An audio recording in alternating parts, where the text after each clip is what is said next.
She was born at 1:30, 1st of July. So I remember laying on the bed and having her next to me and kept looking, are you real? Is it real? Couldn't believe it, really couldn't believe it, that this little baby was mine. She was all mine. I'm responsible for this little baby.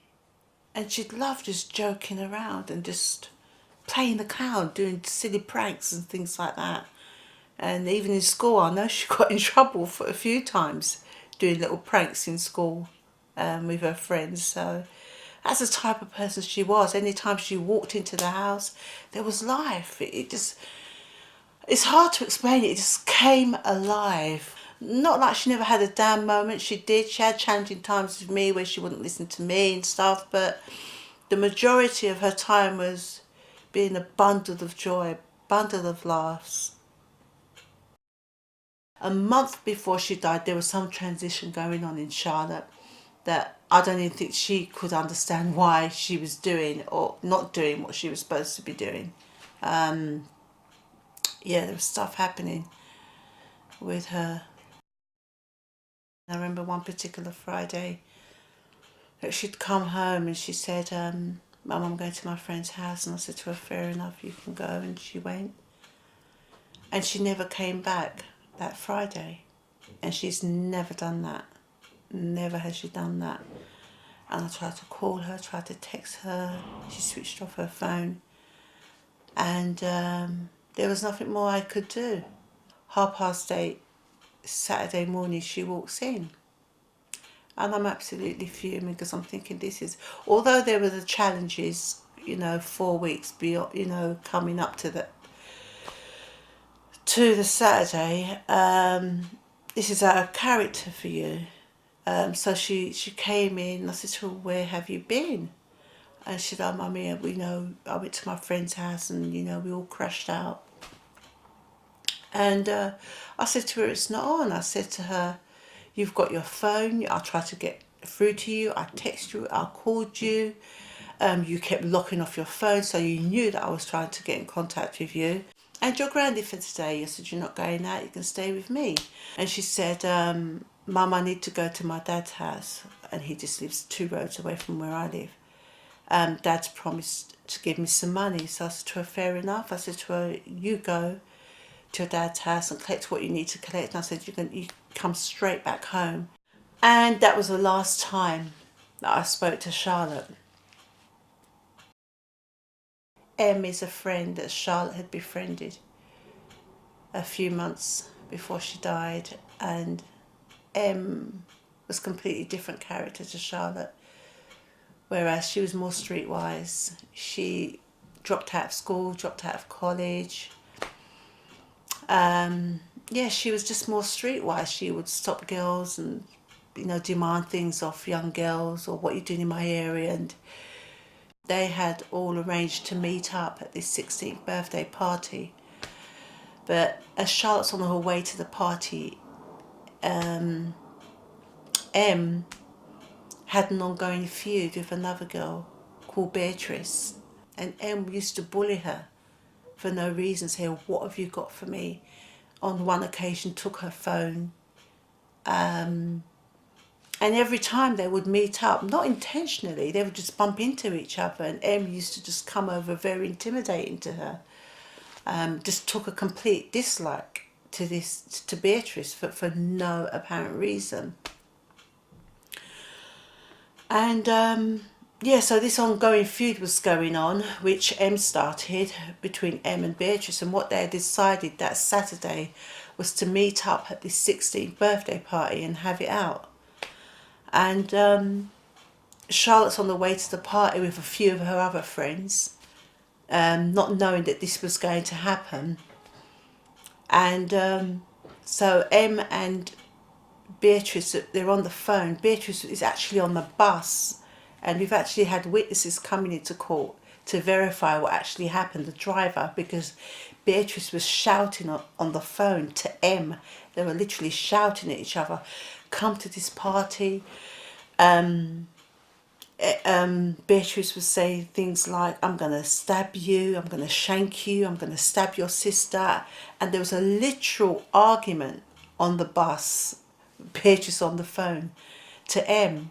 And the bus conductor could hear it downstairs. So he even gave evidence at the Old Bailey court. It was that bad, that intense. So Charlotte's on her way to the party with a few of her friends, and Beatrice is on the way to the party with a few of her friends, and Em is at home getting ready, and she's starting to vomit. And her mum says, you can't go to this party. She's physically vomiting. Her mum said, no, you're not going to this party. You can't go to this party. You're being physically sick. So Em stays at home. And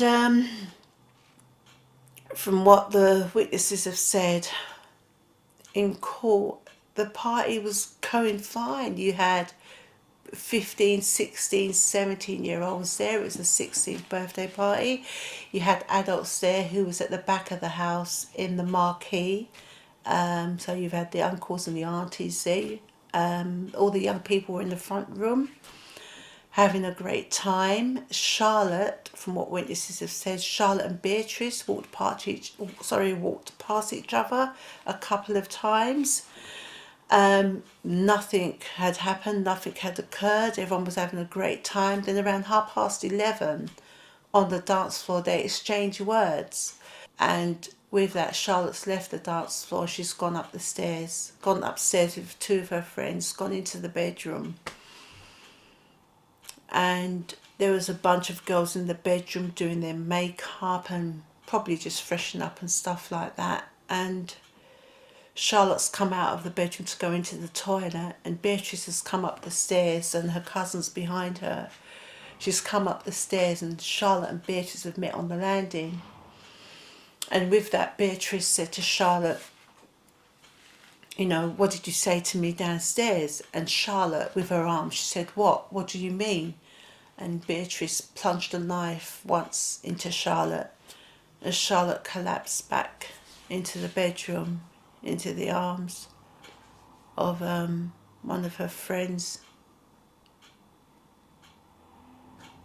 And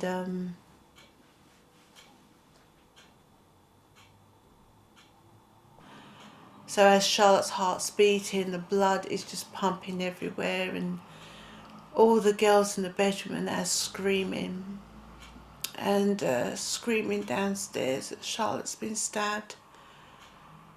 I could imagine the mayhem that was happening in that bedroom amongst those girls.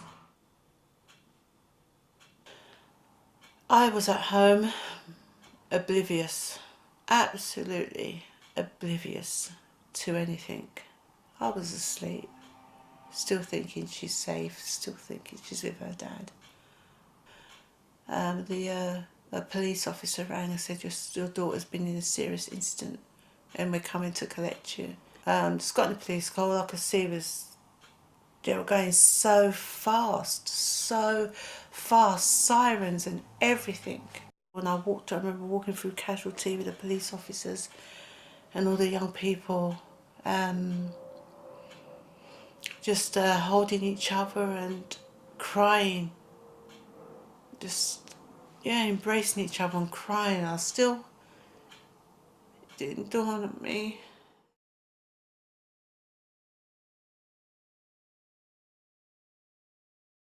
Then when it came to the court case, that's when everything came out. That this young Beatrice was being constantly bullied by somebody else, and they decided to meet up at this party to have it out.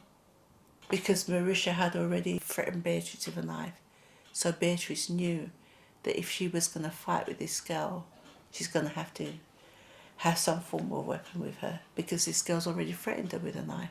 She ran for her life, Beatrice. I'm not condoning what she's done. She was brought up in a household where she often saw her dad pick up a knife, slashed her mum a few times. So Beatrice was brought up in an environment where there was constant domestic violence. you know, and having her dad say to her, look, if someone hits you, you hit them twice as hard. So that was all instilled in Beatriz. It was a journey to forgive her because she took my baby's life. She had a choice. That's why I cannot condone what you've done, but I do forgive you for what you have done, and it was a process. But having said that, she, you know, Beatrice is a product of her environment. You know, being brought up in a household like that. The journey was really hard for me because for me, I was justified as far as I was concerned. I was justified to be angry. I was justified to be bitter. I was justified to be unforgiving. I was justified, if I could have the power, to set her up in prison and get her dealt over with. I was justified to do that. She done that to me, so this is what I'm going to do. But when these thoughts came to me, it made me feel horrible. A horrible person inside. It was physically taking its toll on me. I was feeling angry. I was feeling more resentful, and I could feel that if I carried on like this, the people I loved around me would have been affected. And I didn't like what these negative feelings were doing to me physically. It wasn't allowing me to think straight, soberly. It was clouding my every decision. And everything was horrible and dark. It was horrible and dark. It wasn't a nice world. And I thought, you know what, I don't like this. I don't like what I'm feeling. This is not good for me. Physically, emotionally, it's not good. And then I started to contemplate forgiveness. Because, you know, believing in God and looking at Christ's teachings, and, you know, not like I can, you know, ever be a great example of a Christian, because I have my flaws. But forgiveness for me just seemed a better option. It really, every time I thought about it, I felt a burden lifting. I felt something good happening. Every time I thought of, you know, forgive her, let her go, I just felt, this feels good. It was like an adrenaline, it was like a drug. It was like, I like this feeling of letting her go. I like this feeling of forgiving her. So during the court case and sitting in the well of the dock and looking at Beatrice and her body language, I went through that process that, I forgive you? No, I don't forgive you, because you don't look too forgiving today. You look, you know, your whole body language looks adamant. You don't look as if you're remorseful. So no, I'm not going to forgive you. So I went through that. Forgive, not forgive. Forgive, not forgive. But then I had to. I remember coming home from court one day and said, Mary, stop it. You've got to stop it. Because I felt like this yo-yo going on inside of me. And through much contemplation and meditation, I just said, no, I'm going to forgive you. I'm going to forgive you. I don't condone you, because what you've done was wicked. It's bad. But I'm going to forgive you.